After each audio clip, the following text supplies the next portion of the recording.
y'all hear me in the back? Yeah. Good deal. All right, awesome. My name is Erin Crane. I served in the Navy from 2004 to 2012.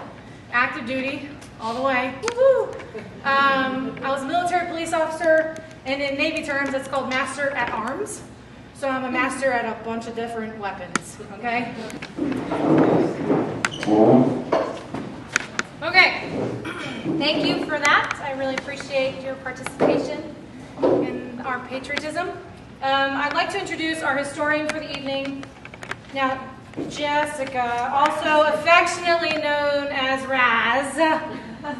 Hi, Raz. Hi. Okay, Dumitru? Dumitru. Yeah. I'm married into it.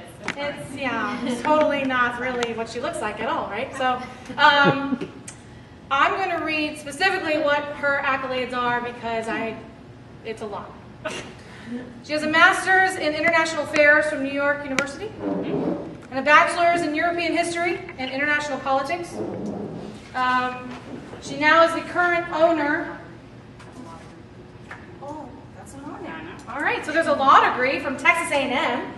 Lots and lots and lots of abbreviations on the end. Yeah.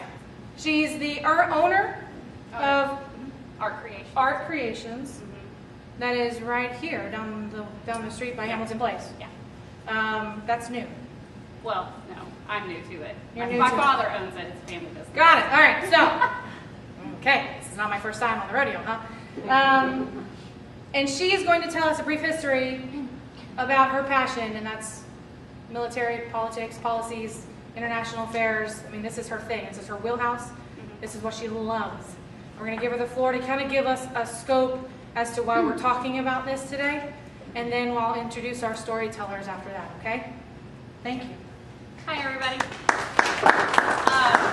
Thanks, Erin. Oh, you want me? Yeah, I probably should hold that. Okay. All right. First of all, before I get into my speech, some of you may know my mother, Linda Moss Mines. She teaches at GPS, chairman of the history department. I'm not her, and the fact that she can walk around barefoot and talk for hours, I need a script. So apologize now if I'm looking down at my paper some. But yeah, to kind of give you a background, I did get my bachelor's in history and political science, and I went to New York University and got my master's in international law, focusing on human rights. And my thesis was on the rights that we give enemy combatants in this day and age versus World War II, when you actually had like an actual enemy in a country and they had insignia and a uniform versus today. So this is I'm very passionate about it. But to kind of jump on into this, so why am I excited about being here? I have a big place in my heart and gratitude for any veteran. I come from a family of veterans. My father served 2 tours in Vietnam. My brother served and got out just prior to 9/11. And so I come from a family that values service and patriotism and actually getting out there instead of, just depending on others to do it for you. So military tradition has continued throughout my family. I've had 6 great uncles who served in World War II in the Pacific Theater, in addition to my dad and brother who I just mentioned. But what I came to talk to you about today is women's involvement in the military. And I have a personal connection to it in the fact that in 1992, I decided to enter the National History Day contest.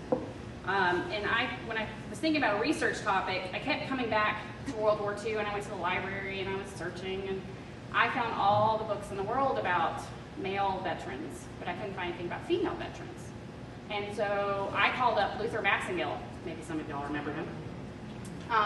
He helped me find lost dogs. I figured he could help me find these ladies. And so what I did is I asked him to basically ask women that were involved in any shape and form during World War II to contact me, that I would love to tell their story.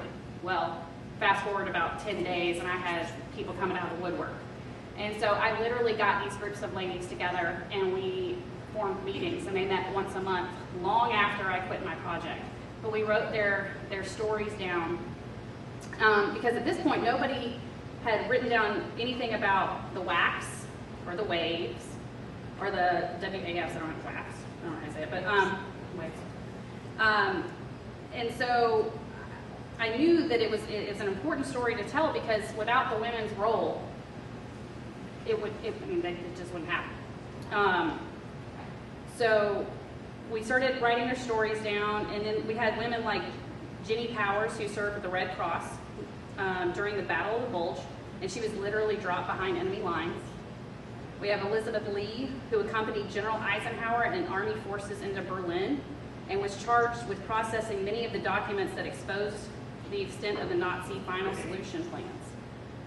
Hildred Levi worked in South Carolina in a military hospital processing the boys, as she called them, who returned from combat with wounds that would never really heal. Scores of women answered this call that I put out, and I was 11 at the time, keep that in mind. But I had a whole group of adopted grandmothers who were part of the greatest generation. I recorded their stories, photographed their letters, listened to their stories with my heart. And then I got together with my mother, of course, with the Department of Defense and the Chattanooga National Cemetery, and we actually had a monument built and dedicated to just the women's efforts for World War II, and it's in our National Cemetery right here in town. And so I try to, every Veterans Day, go by there and lay a wreath in their honor of everything that they went through, because not only were they mothers, and not only were they wives, but they actually worked with the system, whether they were building tanks, whether they were packaging rations, whether they were deployed overseas, they were equally invested. And of course, I would never think of Oak Ridge without remembering those women who helped shape the end of basically the war in the Pacific. But their stories are the foundation of tonight's event. There were over 300,000 women who served in all branches of the armed forces during World War II. Like most women after the war, they were discharged. They remember that in 1948, Congress passed legislation permitting women to become members of the regular forces and be permitted presence in the military. The law, however, set a ceiling. No more than 2% of the force could be women. In fact, the percentage remained only about 1%, except during the Korean War when it rose to 2%. In 1967, the legal ceiling was removed, but the number of military women did not begin to rise until 1971, toward the end of the Vietnam War, and did not increase substantially until the start of all volunteer forces in '73. The number of military women peaked at 233,000 in 1989. For the following 8 years, the military's downsizing reduced the number of women, reaching a bottom of roughly about 195,000 in '97. Although the number of women dropped, their actual proportion in the military continued to rise, reaching almost 14% in '97. As their proportion grew, so did the question of women in combat.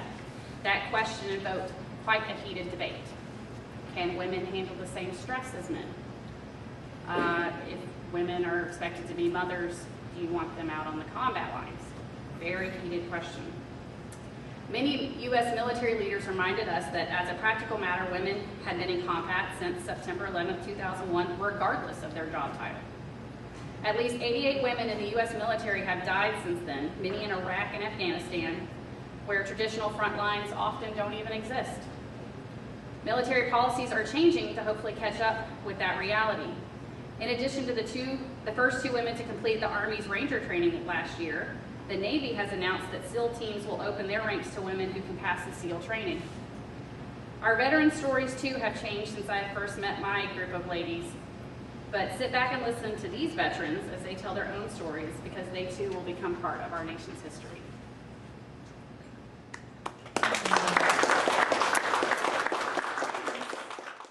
Before I say anything, I would like for you all to give another round of applause to the